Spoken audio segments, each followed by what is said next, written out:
उसमें बहुत हर मुद्दों पे अंतिम रूप का तरीका लोग होता है, कई बार लड़ाई लड़ते रहते हैं, क्या रिजल्ट आता है सरकार उसको रोकते रहती है। बहुत सारे में रिजल्ट आया भी है, हम लोग जहां तक लड़ाई लड़ी है। अब ये लड़ाई को जो लड़ रहे हैं इसमें मैं जरूर आप लोग को भरोसा दिला सकता हूँ कि अंतिम रूप तक लड़ाई होगी। ये हम लोग के लिए बहुत बड़ा संरक्षण है, सीधा सीधा खुद उसमें बिजनेसमैन तो सवाल आता है कि सरकारी अस्पतालों पर जिस तरह से आप आंदोलित होते हैं, तो निजी अस्पतालों के लिए आप आंदोलित क्यों नहीं हो रहा? नहीं, निजी अस्पतालों के लिए भी जहां हम लोग को विषय कोई आता है, अब ऐसा होता है कि जैसे अभी विषय आया, पारस का एक मैटर आया था, जिन्होंने रिपोर्ट गलत दिया था, वो पारस डायग्नोस्टिक सेंटर का बाकायदा समाचारों में छपा है ना, लगा उन्होंने जो पीड़ित थे उन्होंने कॉन्फ्रेंस कराया, आज उसके साथ में कोई खड़ा नहीं मिल रहा है।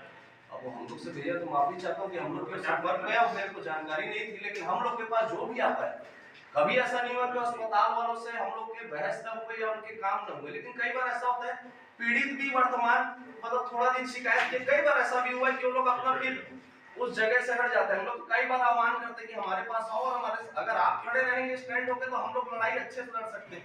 यही शुक्ला अस्पताल उदाहरण मैं दे रहा हूँ आपको, एक मामला हुआ था, सभी आप सभी का बहुत सहयोग मिला था।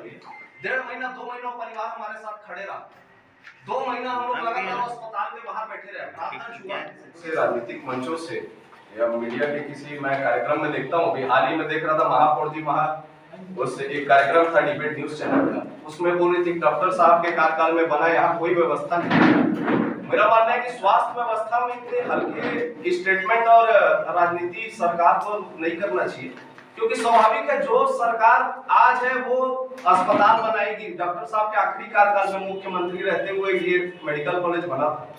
तो जो सरकार मान लीजिए बदलाव हो गया, जनता ने उनको मौका दिया, तो वो ये आरोप लगाने के लिए स्वास्थ्य के विषय में नहीं आए हैं कि डॉक्टर साहब ने बनाया है तो वहाँ व्यवस्था। अरे आप 4 साल में उस व्यवस्था को आगे बढ़ा दो अस्पताल में, आपकी कहीं जिम्मेदारी नहीं है।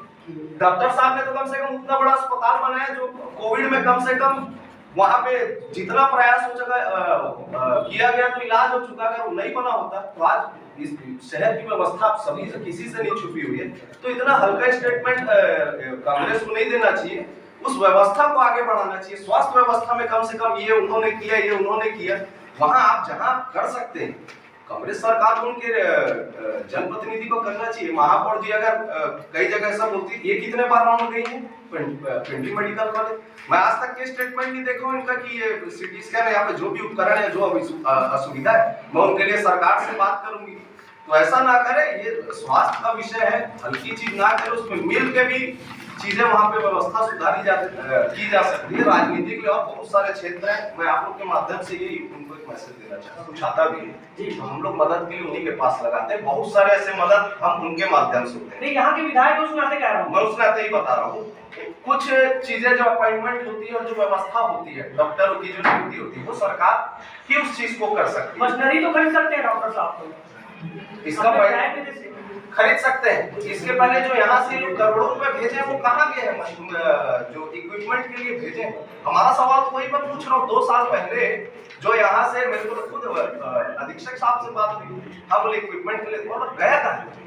आप पुराने पिछले पैसे की बात कर रहे हैं, यही मशीन के लिए सिटी स्कैन जो घोषणा की है कि हम खरीदेंगे, उसको 2 साल पहले मेडिकल काउंसिल में भेज दिया गया है उपकरण खरीदेंगे। तो उपकरण कहाँ है, मेडिकल कॉलेज में करोड़ों रुपए का।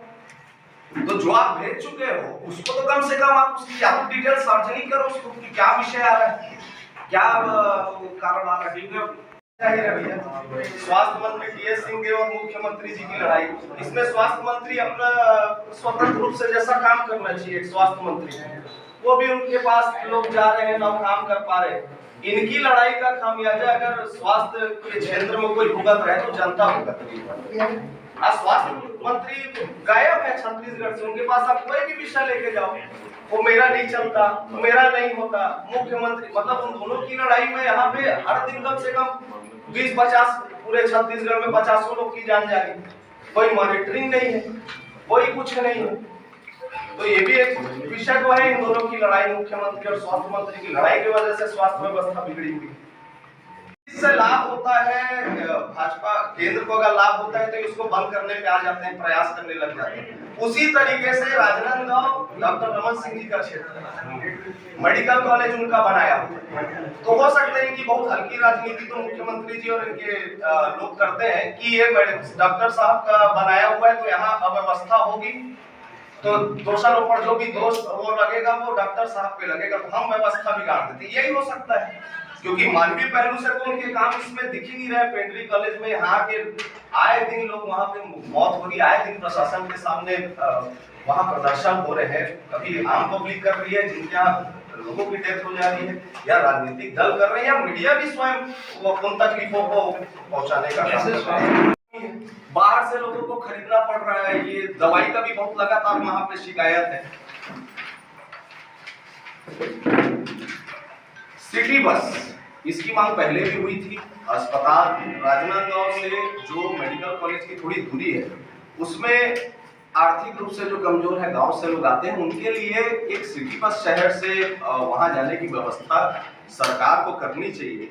और मैं तो आप लोग के माध्यम से मैं सरकार से, प्रशासन से, सबसे मैं पूछना चाहता हूं कि आखिर मेडिकल कॉलेज की जो व्यवस्था के लिए मुख्यमंत्री जी ने घोषणा की है, एक प्रमुख घोषणा में भेंट मुलाकात में एक ही तो प्रमुख घोषणा मेडिकल कॉलेज, यहाँ पे पूरे शहर के लोगों की, शहर का अगर बात करूं तो शहर के लोगों की भी मुख्यमंत्री जी से उस समय यही विषय पे मांग थी कि आप मेडिकल कॉलेज आए तो आप भेंट मुलाकात करें तो एक बार उसकी व्यवस्था देख लें। उसमें भी आपने जो घोषणा किया 3 महीना होने जा रहे हैं, किस चीज का इंतजार किया जा रहा है? जब पैसा 2 साल पहले जा चुका है, आप आके यहाँ पे घोषणा कर चुके हैं, तो इंतजार किस चीज का किया जा रहा है? इंतजार सिर्फ क्या इस चीज के लिए किया जा रहा है कि पहले मौत के आंकड़े बढ़ जाए, सबकी मांग उठना शुरू हो, तब हम चुनाव जब पास आएगा तो इस बात को अब हम घोषणा कर रहे हैं, तो ऐसे चुनावी फायदे के लिए उन आखिरी में उस मांगों को पूरा ना करें।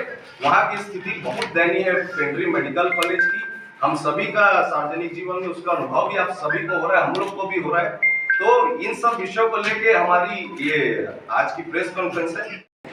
ये भी वहाँ का सब ये हम लोग शुरू से, आज जब से ये आंदोलन को शुरू किए तब से हमारी मांग है न्यूरो सर्जन, न्यूरो फिजिशियन। वहाँ पे पद भी पेंड्री कॉलेज में है, पर समझ नहीं आ रहा है कि इन लोग क्यों वहाँ पे उनकी नियुक्ति नहीं कर रहे हैं। न्यूरो फिजिशियन की जरूरत है, न्यूरो फिजिशियन जो सर की बुखार वगैरह देखते हैं, न्यूरो सर्जन जो सर्जरी वगैरह करते हैं, इनकी वहाँ सख्त जरूरत है।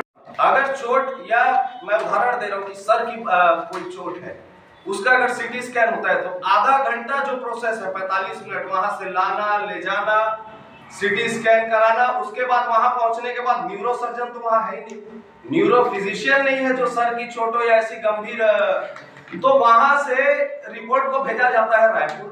रायपुर से डॉक्टर यहाँ पे अस्पताल के डॉक्टरों को बोलते हैं या तो इनको रिफर कर दो, या तो इनको हल्की फुल्की चोट होती है तो दवाई से, शायद कोई भी डॉक्टर क्या आम आदमी भी समझ जाता है कि इसमें क्या दवाई लगेगी, लेकिन जो गंभीर चोट या कुछ बीमारी होती है उसमें ट्रांसफर कर देते हैं। तो उस बीच में 45 मिनट पेशेंट का, 45 मिनट जो खराब होता है, जिसमें कई लोगों की आए दिन वहां पे जान जा रही है, ये वहां पे सबसे अभी जरूरी है CT scan machine, MRI machine, और इसकी घोषणा मुख्यमंत्री जी ने अभी भेंट मुलाकात कार्यक्रम में भी की थी कि हम खरीदेंगे। पर अब ये खरीदेंगे, यहीं से एक विषय बड़ा गजब का है मुख्यमंत्री जी का। 2 साल पहले मेडिकल कॉलेज से छत्तीसगढ़ मेडिकल काउंसिल में उपकरण खरीदने के लिए यहाँ से करोड़ों रुपए गए, जिसकी जानकारी हम लोग फोन में मांगे तो हमको नहीं दिया गया, लेकिन यहाँ से पैसा गया हुआ है, सभी को जानकारी है। तो वो उपकरण खरीदने के लिए जो पैसा मेडिकल काउंसिल में यहाँ से भेजा गया था, वो पैसा कहाँ गया, और जब उस समय वहां पैसा करोड़ों रुपए भेजा गया है उपकरण खरीदने के लिए, सीटी स्कैन मशीन के लिए, तो भेंट मुलाकात में मुख्यमंत्री जी ये क्या कहते हैं कि अब हम खरीदेंगे। ये डबल ये कौन सी बात होती है कि हम अभी मशीन खरीदेंगे, जब पैसा पहले भेज चुके हैं, तो वो पैसा कहाँ गया मेडिकल काउंसिल में। चलिए, एक तो विषय ये हो गया। दूसरा, वहां स्टाफ नर्सेस की बड़ी कमी है। 600 बेड के अस्पताल में 300 नर्सेस की, वहां पे आप मीडिया के माध्यम से ही जानकारी मिली, फिर हम लोग ने भी पूरा उस विषय को देखा है। 300 नर्सेस की जरूरत है, 176 पदों पे स्वीकृति की है, और अभी वर्तमान में सिर्फ वहां 70-72 नर्स पद पर काम कर रही हैं, उसमें 10, 12, 15 किसी अपने व्यक्तिगत कारण से, पढ़ाई के कारण से या कुछ तकलीफ के कारण से उसमें सिर्फ 50 लोग वहाँ पे सेवा दे रहे हैं। वो लोग भी वहाँ मेडिकल कॉलेज के बाहर प्रदर्शन कर रहे हैं कि वहाँ पे भर्ती की जाए। इन सब ये भी एक वहाँ पे बहुत महत्वपूर्ण विषय है, क्योंकि जिन लोग काम कर रहे हैं उनके ऊपर वर्कलोड बहुत बढ़ रहा है। उसके वजह से पेशेंट से, परिवार से, उनके भी आए दिन विवाद हो रहे हैं। लेकिन वो लोग की भी स्वाभाविक है, जब 50 लोग मिलकर 300-600 बेड के अस्पताल को संभालेंगे तो स्वाभाविक है, मानवीय वो है कि वो मानसिक प्रताड़ित होंगे और उनके बिहेवियर आम आदमी से, पेशेंट से, उनके परिवार से बिगड़ेगा। सम्माननीय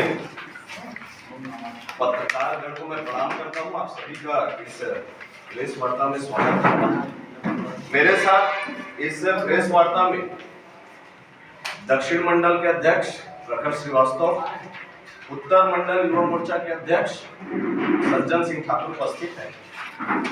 हमारा जो प्रेस कॉन्फ्रेंस का विषय पेंड्री मेडिकल कॉलेज में असुविधाओं को लेकर, वहां पे जो व्यवस्था बिगड़ी हुई, उन सब विषयों को लेकर आज हमारा प्रेस कॉन्फ्रेंस है। प्रेस कॉन्फ्रेंस जरूर समय कम हो सकता है, कम समय में ये प्रेस कॉन्फ्रेंस खत्म हो जाएगा, लेकिन जो विषय है वो बहुत महत्वपूर्ण है। अभी हमने कुछ दिन पूर्व भी प्रशासन से वहां पे उपकरणों को लेकर, सीटी स्कैन, MRI, इन सब विषयों को लेकर, और वहां पे स्टाफ नर्सेस की जो कमी है, इन सब विषयों को लेकर अभी हाल ही में हमने मौन धरना प्रदर्शन किया था। उससे पूर्व मुख्यमंत्री जी का भेंट मुलाकात कार्यक्रम जब राजनांदगांव में था 3 महीने पूर्व, तब भी युवा मोर्चा के हम साथियों ने इसी विषय को लेकर उनसे मिलने का समय मांगा था, लेकिन हम लोग को मिलने का समय नहीं दिया गया था। हमको गिरफ्तार करके डोंगरगांव भेज दिया गया था। उस समय भी हमारा विषय पेंड्री मेडिकल कॉलेज और यहाँ की चिकित्सा स्वास्थ्य व्यवस्था से संबंधित था। बताएंगे किस संबंध में प्रेस वार्ता ली गई है और आगामी दिनों में क्या बड़ा आयोजन होगा आपका आंदोलन? अभी हम लगातार युवा मोर्चा पेंड्री मेडिकल कॉलेज में जो अव्यवस्था हो रही है, जो वहाँ उपकरणों की कमी है, इन सब विषयों को लेकर, मांगों को लेकर प्रदर्शन कर रही है। और उसी विषय में आज प्रेस कॉन्फ्रेंस भी था। नहीं करेंगे तो प्रदर्शन अब बहुत इस विषय में उग्र होने वाले हैं। मुंगू बहादुर सिंह जी, अध्यक्ष युवा मोर्चा। है देव शिव है, बच रतन के चोला जान